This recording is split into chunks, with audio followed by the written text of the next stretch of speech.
നബി സല്ലല്ലാഹു അലൈഹി വസല്ലമയുടെ ജന്മദിനം കൊണ്ടാടുന്ന ഈ സന്ദർഭത്തിൽ മഹാനവറുകളുടെ ജീവിതേടുകളിൽ നിന്ന് അല്പം ഞാൻ പറയാം. എല്ലാ നബിമാർക്കും ശത്രുക്കൾ ഉണ്ടായിരുന്നു. നമ്മുടെ നബിയുടെ ഏറ്റവും വലിയ ശത്രുവായിരുന്നു അബൂ ജഹൽ.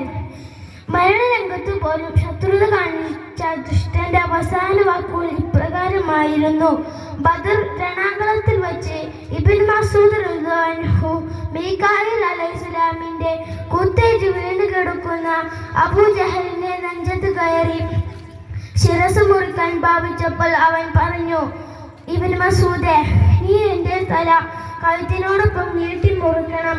എന്നിട്ട് എൻ്റെ തല നബിയുടെ മുമ്പിൽ എത്തിക്കണം. വിവരങ്ങൾ ഇബ്നു മസ്ഊദ് റളിയല്ലാഹു അൻഹു അവന്റെ തല മുറിച്ച് നബിയുടെ മുമ്പിൽ എത്തിച്ചു.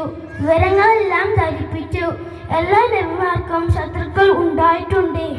പക്ഷേ എൻ്റെ ശത്രുവായിരുന്ന അബൂ ജഹലാണ് ഏറ്റവും വലിയ ശത്രു. ഇത്രയും പറഞ്ഞുകൊണ്ട് ഞാൻ എൻ്റെ പ്രസംഗം അവസാനിപ്പിക്കുന്നു. അസ്സലാമു അലൈക്കും.